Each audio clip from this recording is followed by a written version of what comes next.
Good evening, ladies and gentlemen. It's Bo McBrayer here from Fantasy Pros, wishing you a happy Week 5 waiver run.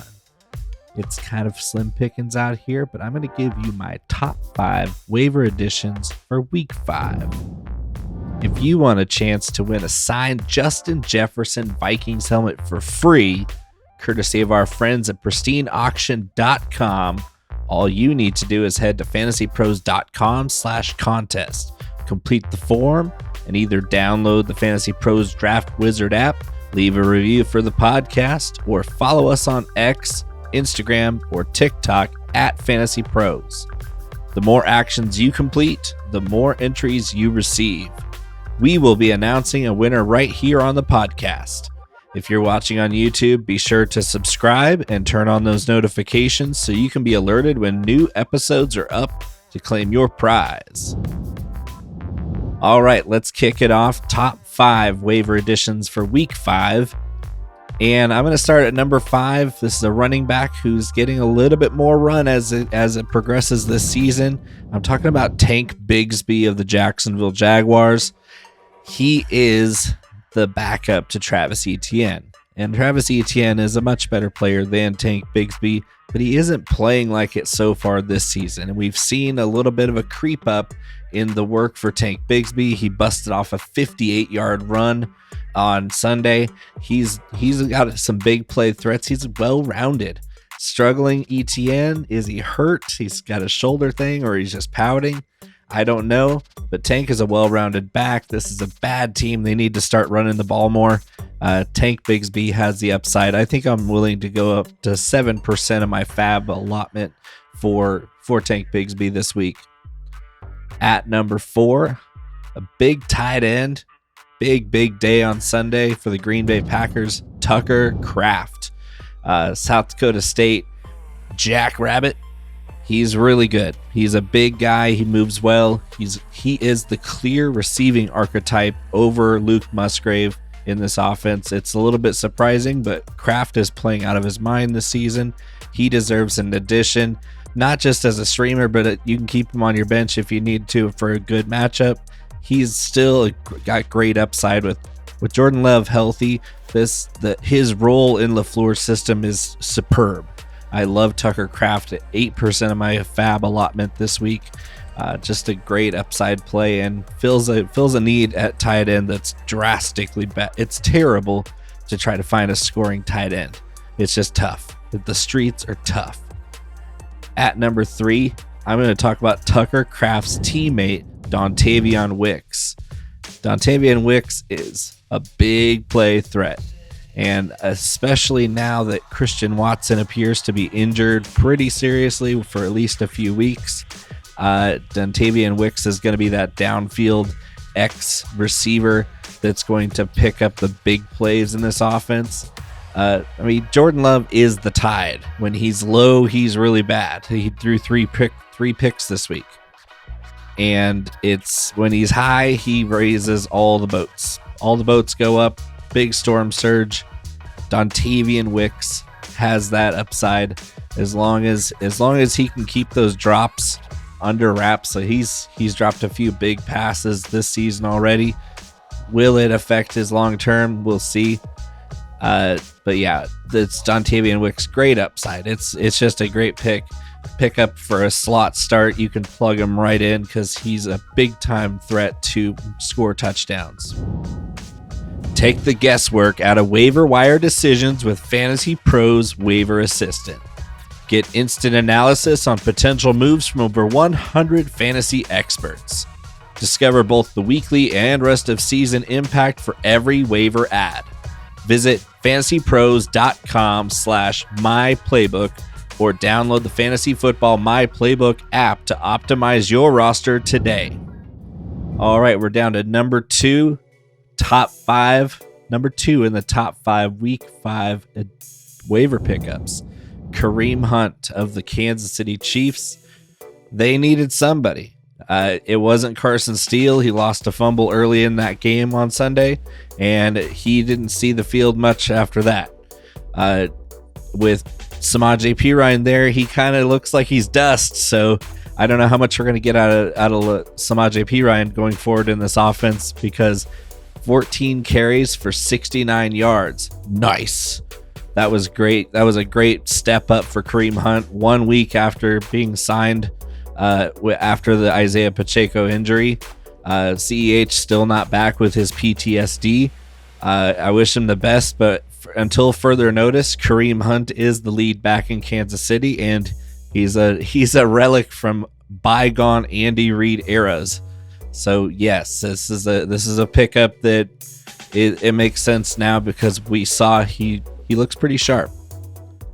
At number one, week 5 waiver edition is Wan'Dale Robinson of the New York Giants. I'm willing to go up to 12% of my fab to get this PPR god, and that's God, GAWD.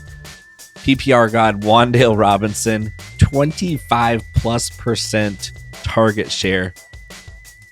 Danny Dimes must be nearsighted, because he's either just dumping it off to Wan'Dale Robinson, or he's just chucking prayers up to neighbors, and usually those prayers are answered. But Wan'Dale Robinson is getting yak on a lot of these.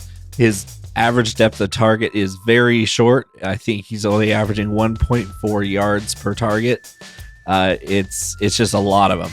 He's apparently Dable is going to be just, well, it looks like the Wes Welker in Denver is Wan'Dale Robinson in New York, where Daniel Jones is either chucking down way downfield, or he's just dumping it off to Wan'Dale on little short crossers and screens.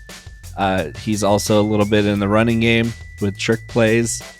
Wan'Dale Robinson, PPR format, especially 12% of my fab. All right, we weren't just going to leave it at top 5. We got 2 bonus players to add on waivers, and guess what?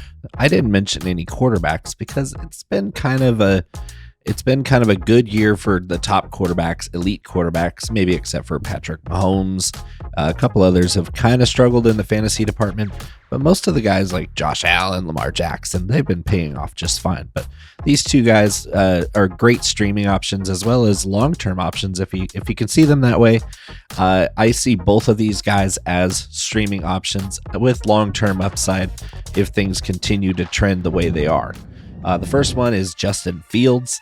Still only rostered in 31% of Yahoo leagues. Unbelievably good upside. This guy is a top 5 upside every single week. 33.98 fantasy points in week 4. That rushing upside's immense. His passing has been super nice this year as well. Pittsburgh doesn't throw it very much, but when they do, it's pretty effective. You got to give credit to Arthur Smith for putting that game plan together for Justin Fields, who is looking as well as he has since Ohio State. And as far as we can tell, Russell Wilson just isn't ready.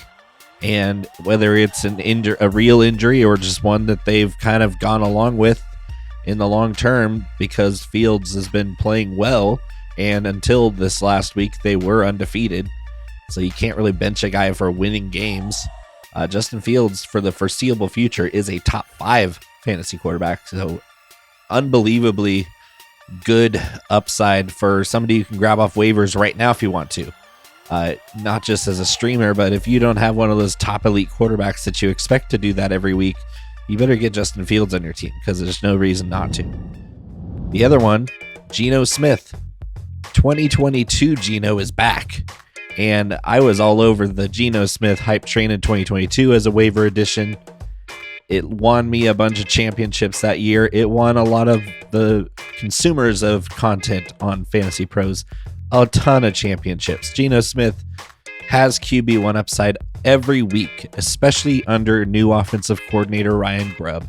They're going 3 and 4 wide, light personnel. They're putting defenses in a bind. You have to cover every blade of grass against the Seahawks team, and guess what? They still have that physical running game with Kenneth Walker and Zach Charbonnet that you can't ignore. They're gashing the Lions on the ground right now.